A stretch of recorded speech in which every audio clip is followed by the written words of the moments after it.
Allah memerintahkan beliau menempatkan Ismail dan ibunya terpisah dengan Bunda Sarah. Suatu hari, Nabi Ibrahim menyuruh Bunda Hajar untuk berkemas-kemas. Mereka akan mengadakan perjalanan jauh. Ismail yang masih menyusu pada ibunya tentu dibawa pula.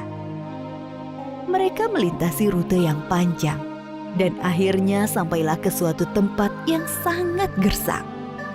Tidak ada pohon-pohonan tempat bernaung, udaranya pun panas. Yang ada hanyalah hamparan pasir dan bukit-bukit berbatu. Nabi Ibrahim turun dari kendaraannya, kemudian menurunkan istri dan anaknya. Tanpa berkata apa-apa, beberapa saat kemudian, beliau beranjak dan pergi meninggalkan keluarganya. Ibunda Hajar yang melihat keanehan ini segera berteriak memanggil, "Ibrahim, hendak kemana? Kenapa kau biarkan kami sendirian di sini?" Nabi Ibrahim tidak menjawab, hanya menunduk terus berjalan. "Ibrahim, apakah ini perintah Allah?" Iya. "Kalau begitu aku yakin Allah tidak akan membiarkan kami." Ibunda Hajar begitu sabar dan ridho pada keputusan Allah. Nabi Ibrahim sebenarnya tidak tega meninggalkan keluarganya di tempat terpencil dan gersang itu. Tetapi keyakinan akan kebenaran Allah dan kemurahan Allah menjadikan beliau mematuhi perintah yang sulit ini. Dengan berlinang air mata, beliau berdoa sebelum kembali ke Palestina. Tuhanku, aku telah menempatkan keluargaku di tempat gersang ini, di dekat rumah-Mu, Ka'bah. Mudah-mudahan mereka menegakkan sholat dan jadikanlah hati manusia senang kepada mereka. Dan berikanlah mereka rizki buah-buahan supaya mereka bersyukur. Kurang lebih 10 tahun kemudian, sekitar Ka'bah sudah menjadi tempat yang ramai berkat munculnya sumber air Zam-Zam. Banyak orang bermukim di sana.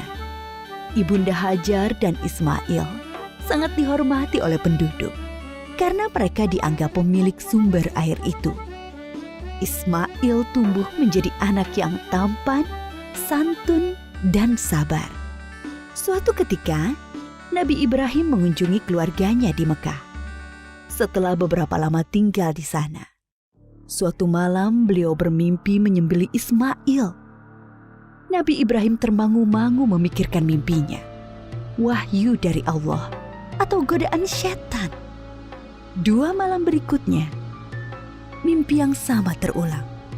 Maka pagi harinya, setelah mimpi yang ketiga, beliau yakin ini perintah Allah yang harus dilaksanakan walaupun terasa sangat berat di hati. Nabi Ibrahim bermusyawarah dengan keluarganya tentang mimpi itu. Anakku, aku melihat dalam mimpi, aku menyembelihmu. Pikirkan, apa pendapatmu? Ismail sangat memahami bahwa ayahnya adalah Nabi Allah.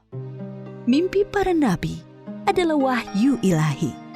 Dengan mantap dia menjawab, Ayah, laksanakan perintah Allah. Insya Allah, aku akan sabar menerimanya. Bertambah rasa syukur Nabi Ibrahim.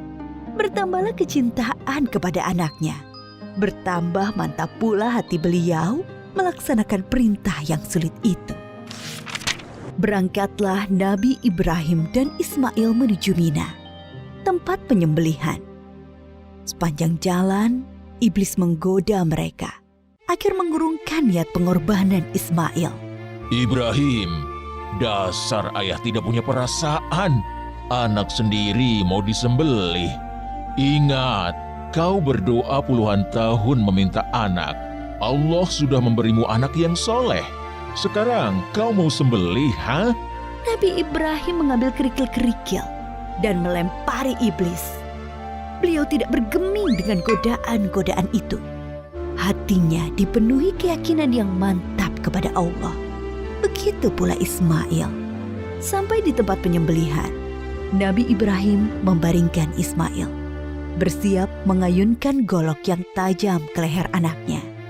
Lalu Allah berfirman, "Hai Ibrahim, engkau telah menaati perintahku. Ini adalah perintah yang sulit. Aku memberi balasan orang-orang yang berbuat baik."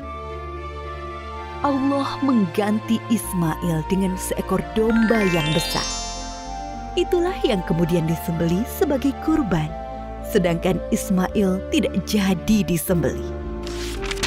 Peristiwa ketika Ibunda Hajar ditinggalkan sendirian bersama Ismail ketika masih bayi dan pengorbanan Ismail diabadikan dalam rangkaian ibadah haji kita.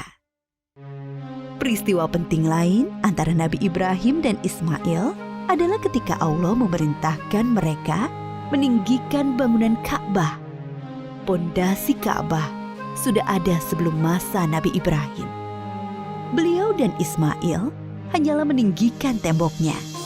Ka'bah itu kemudian menjadi pusat ibadah sholat dan haji. Ketika tembok sudah tinggi, Nabi Ibrahim kesulitan membuatnya lebih tinggi lagi, di atas jangkauan tangannya. Maka beliau menjadikan sebuah batu sebagai pijakan kakinya. Pada batu pijakan itu membekas tapak kaki Nabi Ibrahim dan dinamakan Makom Ibrahim yang bisa disaksikan sampai saat ini. Ketika Ka'bah sudah jadi, Nabi Ibrahim berdoa untuk beliau dan Ismail dan anak keturunan mereka berdua. Antara lain, supaya diangkat Rasul dari keturunan mereka. Diangkatnya Muhammad SAW sebagai Rasulullah adalah jawaban atas doa Nabi Ibrahim. Nabi Muhammad SAW adalah keturunan Nabi Ismail. Suatu ketika, Nabi Ibrahim sedang berada di Palestina bersama Ibunda Sarah. Datanglah tamu asing, 3 orang laki-laki tampan yang tidak dikenal oleh Nabi Ibrahim. Nabi Ibrahim meminta Ibunda Sarah memasak sapi panggang untuk menjamu tamu-tamu itu. Nabi Ibrahim memang sangat menghormati tamu. Setelah hidangan siap, Nabi Ibrahim mempersilahkan tamu-tamunya makan. Tetapi para tamu itu sama sekali tidak menyentuh hidangan yang lezat itu. Timbul rasa takut dalam hati Nabi Ibrahim. Jangan takut, kami adalah malaikat utusan Allah. Kami tidak makan dan tidak minum. Kami membawa berita gembira. Allah akan mengaruniai kalian seorang anak yang sangat cerdas, yang mempunyai pengetahuan sangat dalam. Mendengar itu, Ibunda Sarah memekik kegirangan. "Hah? Benarkah? Padahal aku seorang perempuan tua yang mandul." Adakah tugas kalian yang lain, wahai para malaikat? Sebenarnya kami diutus untuk menurunkan hukuman bagi penduduk Syadum karena mereka keterlaluan. Tapi di sana ada Lut dan orang-orang beriman. Siksa ini hanya mengenai orang-orang yang durhaka. Lut, keluarga serta pengikutnya akan selamat, kecuali seorang istrinya yang jahat. Dia turut binasa. Nabi Ibrahim dikaruniai keturunan di masa tuanya. Beliau sendiri dikaruniai umur panjang. Dari keturunan Nabi Ismail, kelak akan lahir Nabi Muhammad. Sedangkan dari keturunan Nabi Ishak, lahir nabi-nabi Bani Israel. Semua nabi yang ada dalam Al-Quran setelah Nabi Ibrahim adalah keturunan beliau. Maka Nabi Ibrahim disebut juga bapak para nabi. Nabi Ibrahim disebut juga sebagai bapak tauhid yang pertama mengajarkan bahwa Allah adalah Tuhan semesta alam. Para nabi sebelumnya hanya mengajarkan sebatas Tuhan suatu kaum. Nabi Ibrahim diberi gelar Khalilullah, artinya kekasih Allah. Banyak keteladanan yang diajarkan Nabi Ibrahim, yaitu teladan dalam menghormati tamu, menjadi seorang yang hanif, yang mengikuti kebenaran, selalu patuh pada perintah Allah, pemberani, sekaligus penyantun kepada orang tua dan manusia umumnya. Banyak kemiripan ajaran Nabi Ibrahim dengan Islam. Dari peristiwa Isra Mi'raj, Nabi Muhammad bercerita bahwa sosok nabi yang paling mirip dengan beliau adalah Nabi Ibrahim.